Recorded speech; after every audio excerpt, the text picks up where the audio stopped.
तब पतरस ने कहा, चांदी और सोना तो मेरे पास नहीं, परंतु जो मेरे पास है वह तुझे देता हूँ। धन्यवाद परमेश्वर का। प्रेरितों की पुस्तक अध्याय 3 और 6 वचन हम पढ़ रहे हैं। ये उस समय की घटना है जब पतरस और यूहन्ना दिन के तीसरे पहर मंदिर में प्रार्थना करने के लिए जा रहे थे। तब कुछ लोग एक जन्म के लंगड़े को पकड़कर ला रहे थे कि उसको मंदिर के द्वार पर बिठाए और वहां बैठकर वह भीख मांगे। और यह सब किसने देखा? पतरस ने और यूहन्ना ने देखा और उसकी ओर देख करके कहा कि सोना और चांदी तो मेरे पास नहीं है, परंतु जो मेरे पास है वह तुझे देता हूँ। हालेलुया।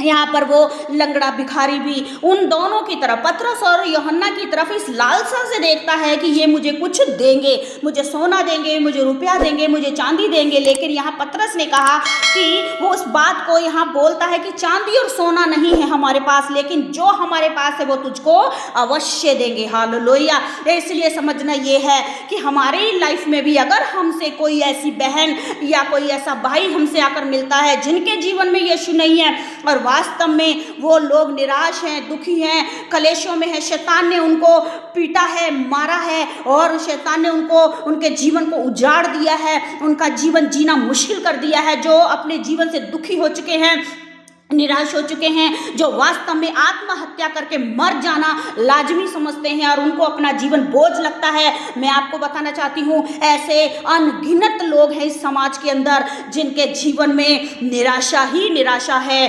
अंधकार ही अंधकार है। हालेलुया। तो जब हमारे पास यीशु मसीह है, जब हमारे पास सोने और चांदी से भी कीमती, हालेलुया, वो नाम है जो यीशु नाम है। हालेलुया। वो नाम हमें जरूर देना चाहिए उन बहन भाइयों को। जैसे यहाँ पतरस और यूहन्ना ने उस भिखारी से कहा, उस लंगड़े भिखारी से कहा, चांदी और सोना तो हमारे पास नहीं है, परंतु जो कुछ है वो तुझे अवश्य देंगे। हालेलुया। तो हमें भी अपना मुंह बंद नहीं रखना चाहिए। अगर वास्तव में अगर कोई बहन को, किसी बहन को कोई बहन ऐसी मिले जिसके जीवन में यीशु नहीं है, किसी भाई को ऐसा भाई मिले जिसके जीवन में यीशु नहीं है, तो जरूर आप उनको यीशु मसीह के लिए बताइए। और देखिए आगे क्या हुआ, और उनको बताइए कि परमेश्वर प्रभु यीशु मसीह जो है वो आपके जीवन में सब सही कर सकता है। अगर आपसे कोई हेल्प मांगने आए तो आप कह सकते हैं यीशु मसीह आपकी हेल्प कर सकता है। मैं तो शायद नहीं कर पाऊँ, लेकिन मेरा खुदा आपकी हेल्प कर सकता है। आप यीशु मसीह को अपने जीवन में निमंत्रण दीजिए, खुदावन आपकी लाइफ में आएगा। और सचमुच जिसकी ज़िंदगी में यीशु आता है उसके जीवन जीने के तरीके बदल जाते हैं, उसके हालात बदल जाते हैं। वास्तव में इस लंगड़े के बारे में, इस भिखारी के बारे में हम जब पढ़ रहे हैं पवित्र शास्त्र से, तो लिखा है, पतरस ने कहा, चांदी और सोना मेरे पास नहीं, परंतु मेरे पास जो है वह मैं तुझे देता हूँ। हालेलुया। और उसने कहा, यीशु मसीह के नाम से चल और फिर। हालेलुया। यहाँ पतरस ने कहा, मैं तुझसे कहता हूँ यीशु मसीह के नाम से चल और फिर। और उसने उसका दाहिना हाथ पकड़ा।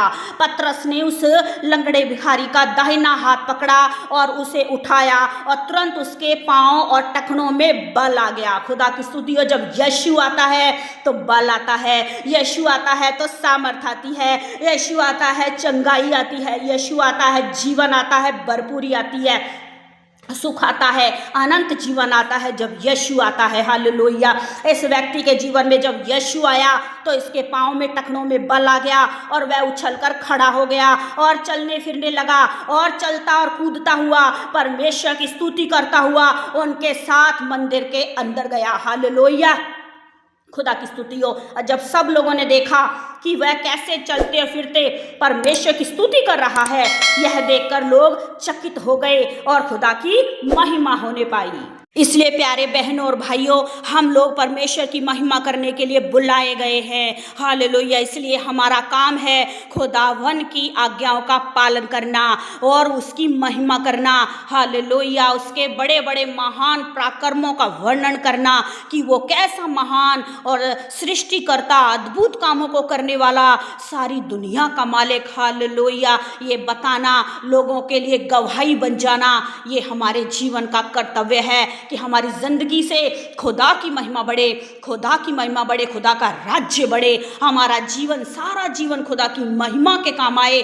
हमारा उठना, हमारा बैठना, हमारा बोलना, हमारा सोचना, हमारा देखना, हमारा चाल चलन, सब का सब खुदा की दृष्टि में महान होने पाए। हालेलुया। और हमारे जीवन से, संपूर्ण जीवन से हम खुदा के लिए मेल मिलाप के सेवक बन जाएं, क्योंकि खुदा ने हमको मेल मिलाप की सेवा सौंपी है। इसलिए जब हम किसी बहन या भाई को परमेश्वर के सुसमाचार को बताते हैं कि यीशु मसीह तुम्हारे दुखों को दूर कर सकता है, संकटों को दूर कर सकता है, तुम्हारे जीवन में बड़े बड़े काम कर सकता है, वो अनंत जीवन देने वाला, पाप क्षमा करने वाला परमेश्वर है, तो मैं आपको बताना चाहती हूँ खुदावन ने हमें मेल मिलाप की सेवा सौंपी है कि हम एक अंधकार में पड़े हुए व्यक्ति को ज्योति से मिला दे। हालेलुया। प्रभु यीशु से मिला दे और खुदा की महिमा बढ़े। ये हमारे जीवन का कर्तव्य है और इसका पालन करना अनिवार्य है।